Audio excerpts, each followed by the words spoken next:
We need to go to the bullpen.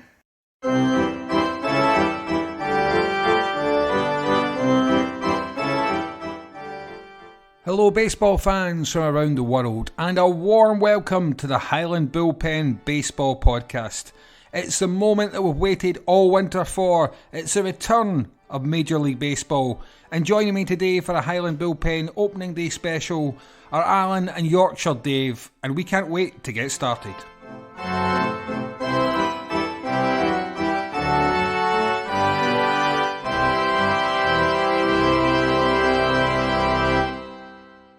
Well, it's the moment that all baseball fans wait all winter for. The return of Major League Baseball, opening day, when every team and every fan has a sack full of dreams and really believes this will be the year that their favourites can do it.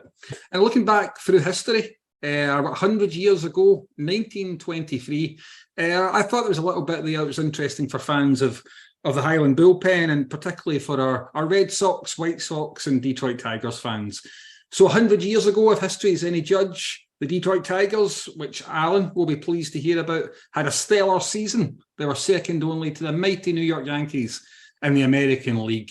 Less good news for our Chicago White Sox fan, Dave Jr., and our Boston Red Sox fan, Yorkshire Dave, because the White Sox were second bottom of the American League, did not have a good year.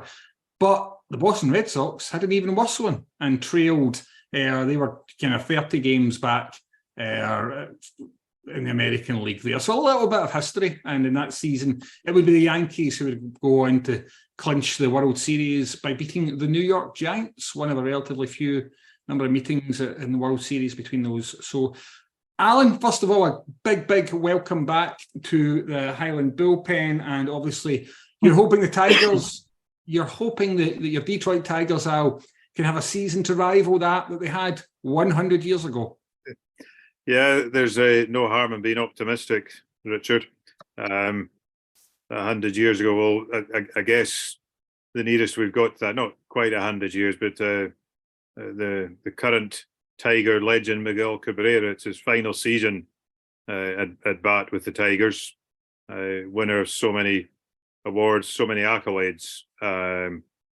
And he hangs up his gloves and his bat in September 2023. I won't say October 2023 because I think there's got to be an element of realism about the Tigers.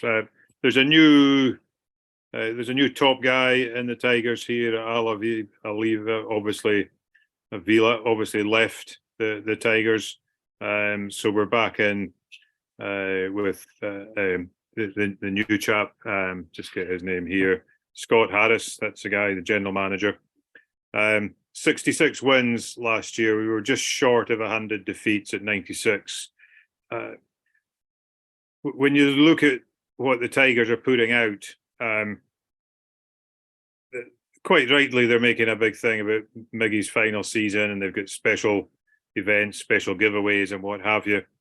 I've probably now been following baseball for a few years now and just sort of see that with a sense of pride, but also a sense of cynicism that this is what the Tigers' goal is for this year, to milk that situation, to get as many people to come along, to celebrate something fantastic, a fantastic career. But it doesn't really feel like we've built or made major changes for the season ahead. I think the season ahead, probably what we're looking at is you've got the bat of the likes of Spencer Torkelson. We've been waiting. He playing last year. Just waiting for him to start hitting well, start getting things going with the Tigers. He obviously was a number one pick. The Tigers got him. We've had a few number one picks of late. So there's a few fantastic prospects like Torkelson there, but again, in the world of baseball, you talk about prospects only for so long.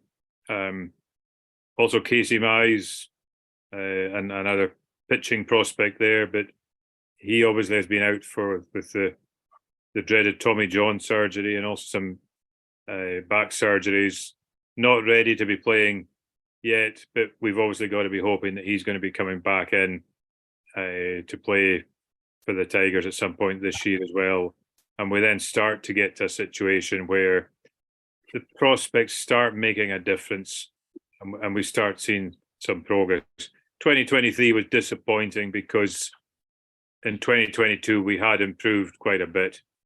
We had seen better numbers up, so to go backwards in 2023 was a big disappointment, and it's not what we want. You can't really go backward from 66 wins. It's not like football where it's not inconceivable that your team's getting pumped most weeks. Even the poorest of teams with decent pitchers will win a reasonable number of games, and 66 out of 162 is not an impressive statistic. So the only thing I'm going to confidently state just now is we will not go backwards from that. Thanks for that, Alan. Well, what you're looking for, Alan, is for somebody to have a season like Harry Heilman did for those Tigers back in 1923, a Hall of Famer who hit, I think it was 403, I think that season. I'll have to double check that. But over 400 to a slug. Heilman, four-time AL batting champion as well. So if anybody hits close to 400 for you this season, Al, you would be a very, very happy man, and Detroit fans would be universally shocked, I would imagine.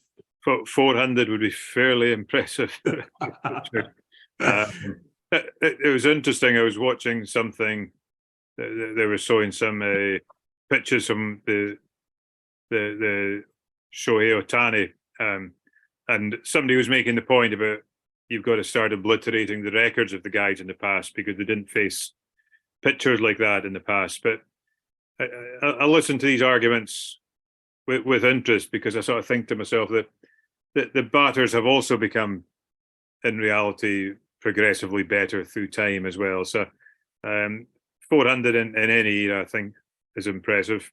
One thing I did note for Miggy, I think he's something like 25th in all-time hits in the MLB, actual number of hits. So someone was saying if he got 99 hits this year, that would take him up to like 15th in all time, which is a pretty phenomenal achievement. And I was trying to think, I was wandering around a golf course thinking about 99 hits and what that is. And I thought, well, in reality, he's not going to turn up at every game, I suspect. If he is he going to play? Is he going to be there for every conceivable at bat? So you think if he has 100 games, full games, and that's effectively getting a hit a game with 333. Would that be the stats? Or roughly 300, I suppose it depends how often they get back round, but that would be a pretty impressive achievement. Gives them a big target to go up there, but it's nice to see these targets. It's nice to maybe have something to chase when we're not likely to be chasing any titles. But well done, Harry. You said it was the guy's name. Yep, Harry Heilman, absolutely. And I have to say, when you said you were warning me about a golf course, I thought you were going to say you'd taken 99 strokes, and that was or you'd given the ball 99 hits, and that was what put you in mind of Miggy. And I was going to say you usually do a little bit better than that on the golf course. I believe I'll tell you what I took in the back nine later. Then yeah. Great stuff, and a good point you raised there. I think you're right. When we compare across eras, baseball's always been very good, I think, at finding ways to keep that equilibrium, whether it's tweaks to the rules or little changes to the height of the mound, tiny changes to distances, changes to the ball, the bat, all that kind of stuff. I think baseball's always been really, really good at finding that equilibrium to allow us to compare as much as you ever can greats from one era to another. And obviously, Boston is a city that's had more than its fair share of greats over the years in the field of baseball. So, Yorkshire Dave, what are you thinking for this season? I know that last season was very much a damp squib for the Red Sox. Does this season have the potential to be a firecracker? Well, we all always live in hope, and in Alex Cora, we trust that. It's interesting that you should mention 1923 Boston Red Sox finishing last, and my knowledge, Boston Red Sox and the early part of baseball. It sort of was that curse of the Bambino.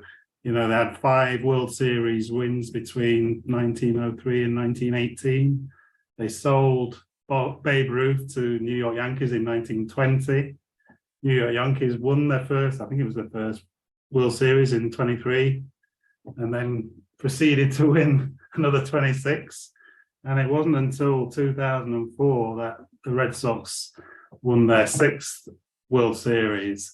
They've won another 3 since then, so things are looking good. But yeah, last season was poor. There's probably a few good reasons for it. They had a losing record, 78 and 84, finished bottom of their division.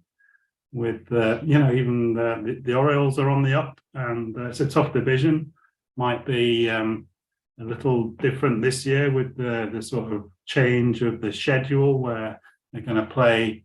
I think every team is going to play each other, isn't they, over the next season, and there'll be fewer games, fewer divisional games. So that might help teams that are in a strong division. Yeah, but I feel as though that the Red Sox should be able to handle being in the AL East. And after all, in 2021, they were 2 games off reaching the World Series. So it was a bit of a fall from grace last year. Probably injuries didn't help very much. Chris Sale, one of their top pitchers, was injured again. Paxton didn't play. And the bullpen, we all know the value of a good bullpen here at Highland Bullpen, and that was a bit of an Achilles heel for them last year. They had the most blown saves of any team. I think they only converted 39 saves out of a possible 67 save opportunities. So you've got to ask yourselves, have they got a better lineup than they did last year? Well, they didn't re-sign Xander Bogaerts, much to the fans' dismay. He, could have, if we'd have got him signed up to the deal that he's actually got with the Phillies, he could have been a one-club man. He'd been with the Red Sox for 9 or 10 years, won a couple of World Series, but he's gone. Likewise, I liked Kyle Schwarber, who we had the year before. They decided not to go for him, and he promptly became the NL leading home run hitter with 46 last year. But I have signed some interesting players. The positives would be Rafael Devers has signed an 11-year, $331 million contract, and he's only going to get better. He's still only 26. Chris Sale, dare we say, he's fit and raring to go. And there's a very interesting signing from the Japan leagues. I don't know if you noticed, an outfielder, left fielder, Masataka Yoshida. And I think he's 29, so he's not a young player. He's played a lot in all his career in Japan. So there's a bit of a question about how he's going to he's got a very good reputation for getting on base and being a good hitter, and he proved this in the Classic. Japan won basically the World Cup, didn't they, the other day against USA, and in the tournament he hit a record 13 RBIs. So I think he's one to watch. And going back to the saves issue, they've signed a closer. They haven't had an official closer since 2018, which was the last time they won the World Series. And they've signed a sort of veteran closer, Kenley Jansen. I'm sure typical for Red Sox, he's got, he's in the 300 saves club. But with these new rules on the pitch clock, he has been clocked as the slowest pitcher. So he's got a lot of work to do on speeding up. But I think the signs are good in spring training. So I think there's a lot of positives. They've signed a few veteran players. Justin Turner from the Dodgers, Kenley Jansen was from the Dodgers as well. And that's, in fact, they will reunite with Kike Hernandez. There'll be 3 players from the Dodgers 2020 World Series winning team. We've lost, and when they play in August, JD Martinez, the DH last few years at Red Sox, has gone to the Dodgers, so he will hook up with Mookie Betts. So that'll be an interesting series in August at Fenway. So I think sort of conclusion-wise, been a bit unlucky. They let Xander Bogaerts go. He's the shortstop. I think they probably felt that they couldn't offer, sort of 30 million a year for him or whatever, and Devers as well. And they were expecting Trevor Story to move over to shortstop, but he's just undergone surgery. Might be out for the whole season. So they've had to do, they had to make a few trades, and they've had a bit of bad luck there. But it happens. I'm going to say I'm hopeful. I expect us to return back to winning ways, and we convert those save opportunities. We've got a lot of good left-handed hitters, so hopefully we'll have a much better record at Fenway this year. And I think they might just sneak into a wild card spot. Well, that seems a positive prediction there, Yorkshire Dave. Thank you very much, and we'll be keeping a close eye on the fortunes of the Fenway Park outfit. So, yeah, I guess for me, I'm in a really strange position of being positive about the Mariners, given the season they had last year. But I'm also in the strange position of saying the stats do lie. I know people like to say the stats don't lie, but because the Mariners finished last season with exactly the same record, the same regular season record as they had the season before, 90 wins, 72 defeats. But it was clearly a season of progress for them, and not just because they ended up breaking their kind of post-season hoodoo and getting into that post-season action. But it was, it was the development of the young players. Julio Rodriguez, particularly, obviously having a standout season. But you could really see us being a franchise on the up, and you've got to hope there isn't that kind of sophomore curse, if you like, that a lot of these guys that demonstrated so many qualities over the last season can continue to do that. I think the key will be just getting those few more runs out of the backs, because that was probably what kind of undid us in the end. There's some strong pitching pretty much all through, but in some games we just weren't finding the runs. And when you start coming up against the best teams who are going to score a few no matter how good your pitching is, then you need to find ways to get more runs from the back. So I think they've traded well. I think bringing in, Teoscar Hernandez, right field's a good move, and again will help a bit in terms of run creation. And switched up second baseman as well. Colton Wong has come in as well, and we've still got got a strong pitching base. Robbie Ray, Lou Castillo, and stuff like that. So yeah, I'm feeling genuinely positive, and actually so positive that I'm going to say the Mariners are going to win the American League West and topple the mighty Astros. And I also think if they can do that, and I do think it's, the Astros have, they've did some good work, but also losing a few people. Altuve's out with a broken thumb. It's going to keep Altuve out for the first couple of months, and that's a big loss for them. They've lost Justin Verlander, obviously, free agent, departed as a free agent. So there's maybe cracks there. And I think if the Mariners can get, closer to the 100 wins, if they can end up, let's be a 96, 97, 98 win season, I think the Astros might struggle to win, quite as many as they did last season. I think they could well finish under 100 in terms of the wins as well. So I think we can get very close to them. And if we can get close and finish ahead, obviously, would be amazing.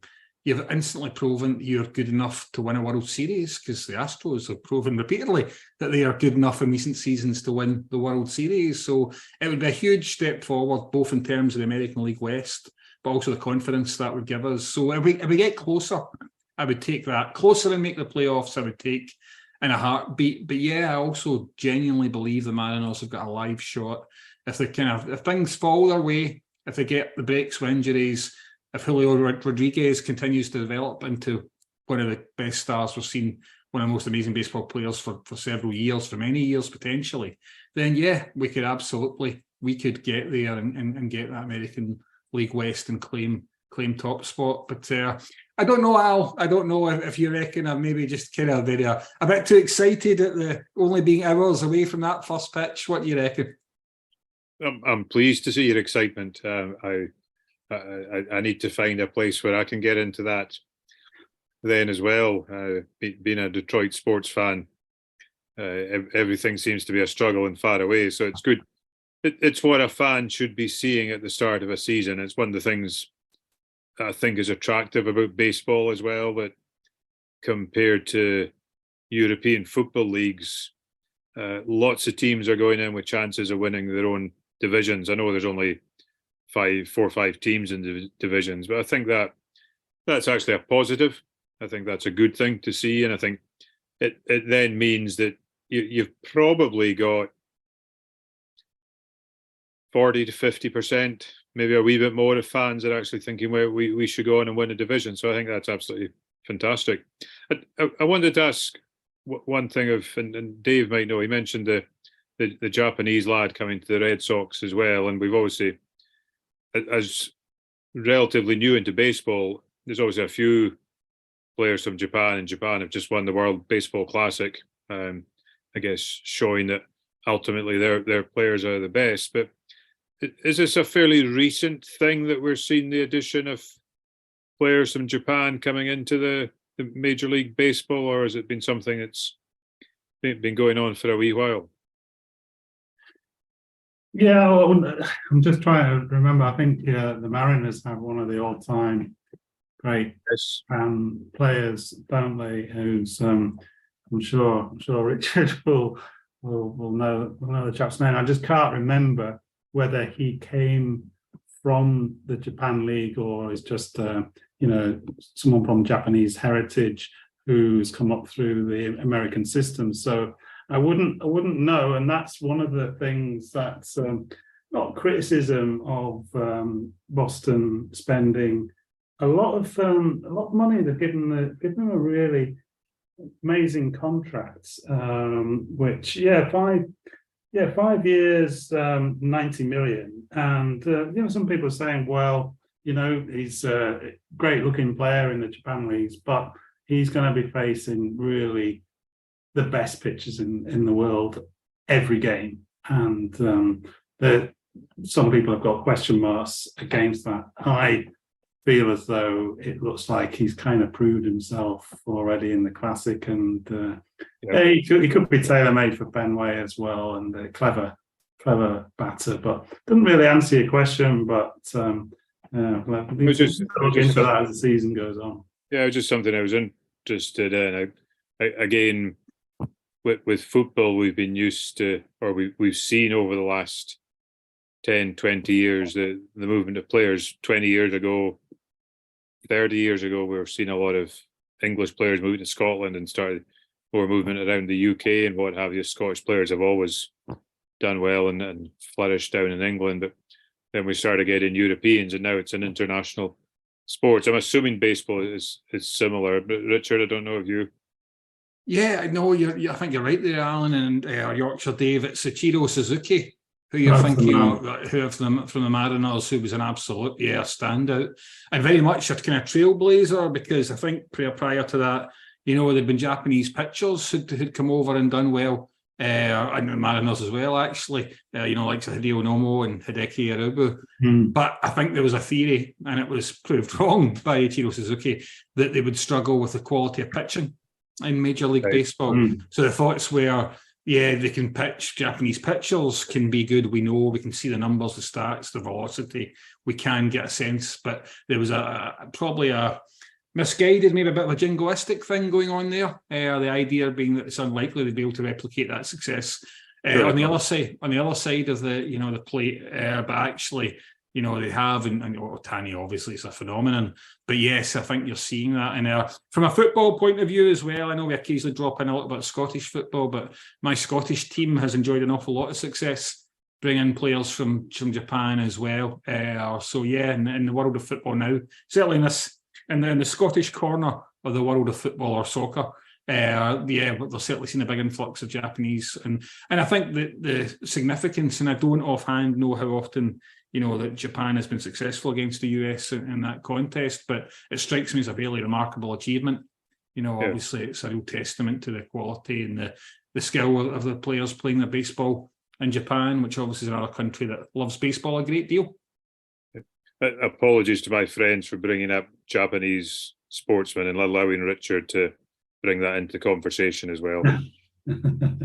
Yeah, well, funnily enough, I didn't see the final. I was intending to try and keep tabs on the Classic, and I did to a certain degree but it was only sort of afterwards that I saw that the final play was, and there's no pun intended here, a showdown between the two greatest players in the game, and it was Shohei, I think, pretty sure, pitching to White Trout, and he got the last out. I think he was acting as closer. He can pretty much do anything.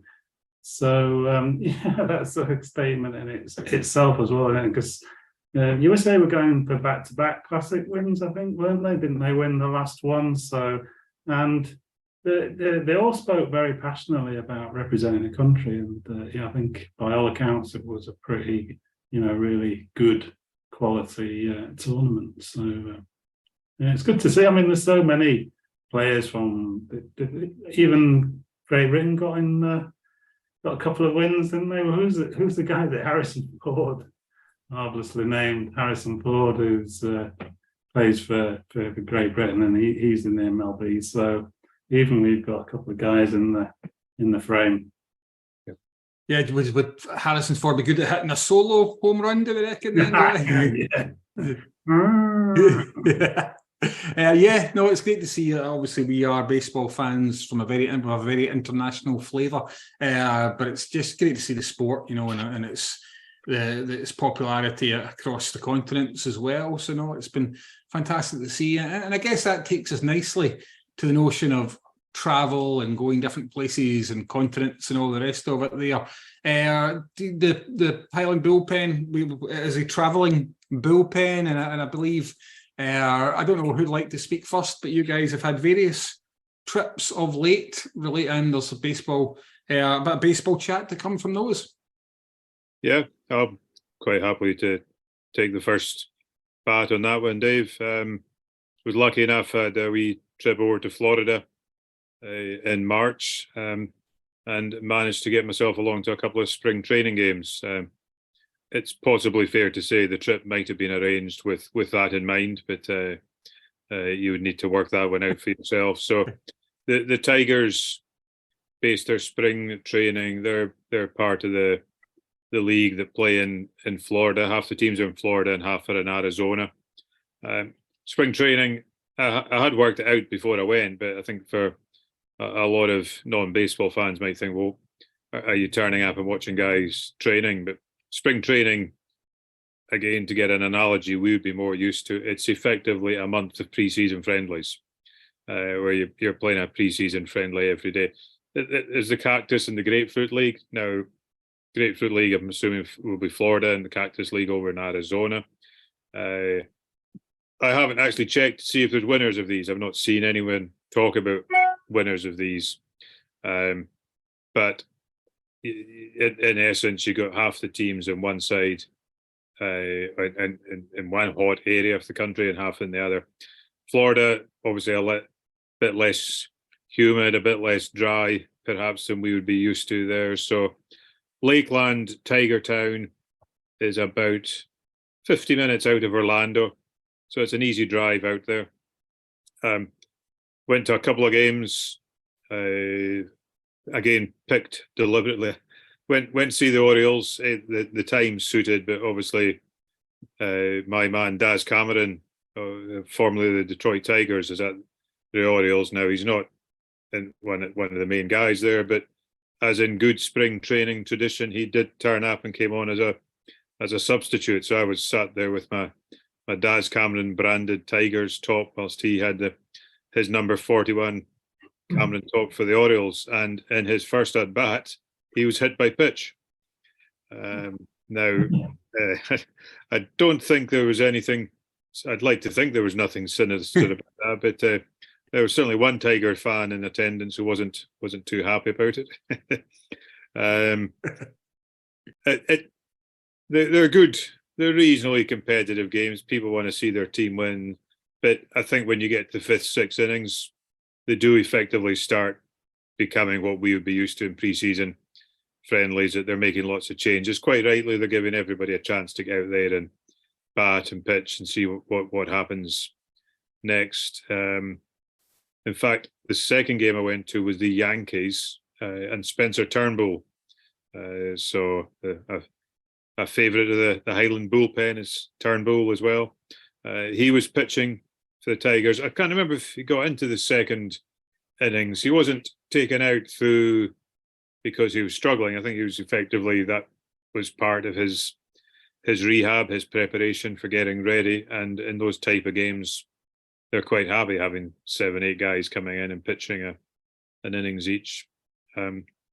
We do seem to have a tendency of games I go to of ending up at tied games, and the Yankees Tigers game looked like it was going to be tied until the evil ones scored a 9th inning run, which took extended, which saw them win the game.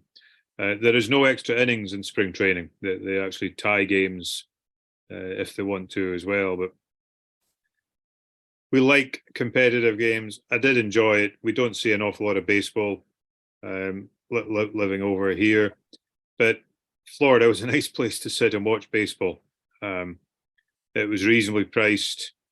The first game of the Orioles, I managed to get seats which were probably pretty much in line with home plate, to the right of home plate, 20 seats up in the stand. I actually had a fantastic view of pretty much every piece of action going on. The Yankees game I chose out by third base. And it was good. I wanted to see what the atmosphere was like down there. I wanted to see what it was like. You're near the players and what have you. Just a little bit harder to sort of get full appreciation of when the ball's been hit, where it's going, and such like. So, always good experience. I don't know if Dave's been to a few games as well, and I think he'll talk about his upcoming trip just now as well. But I'm at that stage where I like sort of trying to work out what's the right place to go and sit, and what's the best place to go and sit once you can get your head around MLB prices, Dave.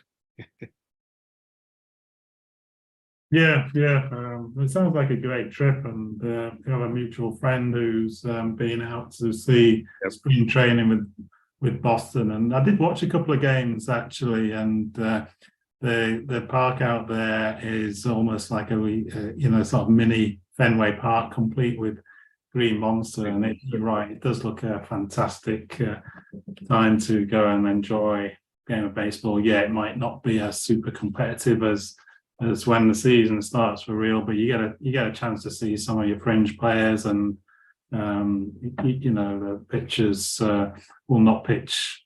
They'll pitch a couple of innings each. So yeah, I think it sounds like a great trip. We haven't been to Boston for a long time. As I think we've said before, this is a Boston sports household, and we're flying out on the 3rd of April. And primarily we're going to take in a couple of Boston Bruins games in the NHL, and they're coming towards the end of their season. I think they've got 9 games to go, and Boston Bruins are could end up being one of the great seasons of all time in the sport, not just for the Bruins. They have already qualified for the playoffs, and they've already won their division with 9 games to go. It's absolutely phenomenal what they've done. They're 22 points ahead of their nearest rivals, the Toronto Maple Leafs, no less. And I think that's the first game we're going to see. So looking forward to that. We're going to see 2 games, I think, on the 6th and the 8th.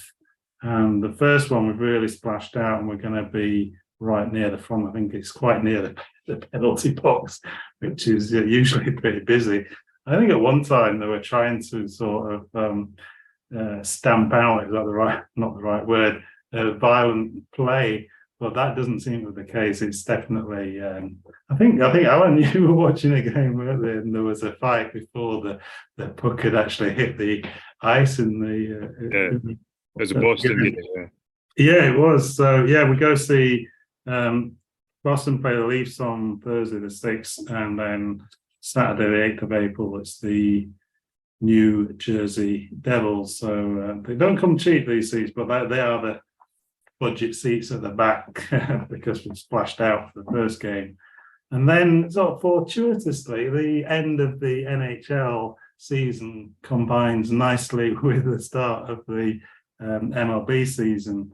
And we've got tickets for 2 Red Sox games, which both against the Pittsburgh Pirates. So the day after we arrive, which is that's my birthday, the day I officially become a senior citizen of the United Kingdom, no less. And we're going to go see them play a night game, I think, yes, versus the Pittsburgh Pirates. And the day after, it's an afternoon game, 1:35 p.m. first pitch. So it's a sort of a UK friendly time. And if you're watching and there's any action of the Green Monster, you might see Lorraine and I sat in the Green Monster seats right at the front. So, God, I hope the ball doesn't come anywhere near me. I don't know what I'll do here. I'll probably mess it up, but we're very excited about that. So, of course, I'm constantly checking the weather forecast because we have experienced rain-offs. You have history. Yes, we do. So, anyway, it would take a lot to postpone an NHL game because they're indoors, obviously. So but it'll be different to spring training. We've watched games around this time of year before in Chicago and New York, and although it's officially springtime, it can be pretty cold. So we'll be taking a variety of seasonal clothing with us. So really looking forward to that. It's going to be great. So be good to report back sometime after that and let you know how we got on. Yeah, good. I actually did a hockey game in the Florida trip as well. The Florida Panthers and the Vegas Golden Knights. I didn't realize they miss out the last Vegas in that, but I guess they've seen more sense than the LA Angels, haven't they? The Angels. So there was a fight in the game. Not over the fact it was $19 a beer, but actually the guys on the ice were fighting, and genuinely the crowd got excited and got up for it. And I still find it fascinating that the punishment for fighting is like the 2 minutes in the sin bin, which is pretty much the same as any other penalty there as well. Now there you go. I know it's against the rules, but you've effectively got a sport where fighting is pretty much accepted as that's just like normal fight. I think there are sort of probably are written rules, but there are also unwritten rules about it, and you'll see the refs will just stand apart and let them go at it. I don't think they want to step in for fear of getting a loose punch themselves. Yeah. But I think when one guy goes to the ice, that's when they stop in, because if they're just having a square go and the helmets come off and the gloves come off, they'll let them go right for a few seconds, and the fans genuinely do love it. And there's something about building a team around it as well. I think especially if one of the sort of maybe new guys gets picked on, next thing you'll see is one of the experienced guys will go in hard on the boards, and they'll be So it's a great game, and I'm looking forward to that very much. I had a quick look at the standings there. So 11 losses and 5 overtime losses this season. That's a phenomenal record. Yeah. It's interesting. I think it's a really good rule, because if it's tied after the end of the third period, then they do go to overtime, and they will go to a penalty shootout. But as soon as it's tied, each team will get 1 point each. Yes. And the winner gets the extra points. So it's not like in other games where sort of winner takes all. I think that's quite a good rule. So you have tied it, and you get the extra point for the win in overtime. Yeah, it's a rule I'm a fan of. I didn't quite understand it until the last couple of years, but the more, again, we've said this before, the more we delve into American sports, the more you actually see there's so many clever things they do. And the last comment I'll make was tonight, I think, was Richard's point about baseball tweaking the rules and making small changes as they go along, and they've equalised the game and they've kept the game interesting and competitive. In the world of golf, there's a massive fuss just now because they're proposing limiting the golf ball for the professional game, and people are saying, "Oh, this isn't right," and what have you. And amateurs can still use the super golf balls, but it makes so much sense. People are hitting 400-yard drives. Par fives are 550 yards, and guys have got wedges in for their second shot. That's not golf as we know it. And I think golf has potentially created a problem for itself by waiting so long to actually make changes like this. So yeah, pat in the back for MLB. Absolutely. That's an interesting point about the golf. I guess that's an easier solution than trying to regulate what clubs people use and stuff, Alan, I guess. I think clubs would potentially be the next thing that they would want to, or they would want to work on, but it's probably a bit harder to manage. Yeah, I know people do use different balls, but there's a wider variance in the equipment and the clubs they use. So yeah, no, I think it's I think it's a good move and a sensible move, and I think as well it's clever that we're not really being forced as amateurs, because yeah, if I hit a good drive, it's going 250 yards. That's not really changing the course in any way for me. That's just once every few rounds you feel good about yourself, and that's probably what the golf companies want, rather than me pulling golf courses apart. Yeah, I'd need the opposite thing rather than like just going to a standard ball that everybody uses. I need some kind of special ball that directs itself the way that it was meant to go, because there's certainly no chance it'd get there as a result of any of my shots, Alan. But it's a good solution, and I can see the value for golf and brings it in line with sports like baseball, where the ball is standard made by the company and produce the hundreds and thousands of them every single year. And we'll be seeing baseballs aplenty flying over the fences, every single baseball stadium in MLB this season. We can't wait for opening day. It's going to be another fantastic season. Just before we sign off, what we'll do is we'll get your predictions, guys, just for the opening series that our teams are facing. So I think, Alan, yourself, the Tigers, obviously, you're suitably humble with your ambitions for the Tigers, but they start off with a 3-game series against the Rays. Obviously, you're talking about Florida earlier on there. So they kick off with a three-game series against the Rays. What are you hoping for, or what would you like to get away with from those 3 games? The weather will be nice, although again it's an indoors stadium. Looking at how the Rays are, you would not be expecting a Tigers series win. So it's a 3-game series, I think, isn't it? So yeah, let's make sure we pick up a W and get one on the board before we start heading back to Detroit. That seems reasonable enough. And Alan, I know you mentioned you'd seen the Orioles there on your trip. Any tips or any advice for Yorkshire Dave and for his Red Sox? Because that's who the Red Sox come up against first off, a 3-game series against the Baltimore outfit.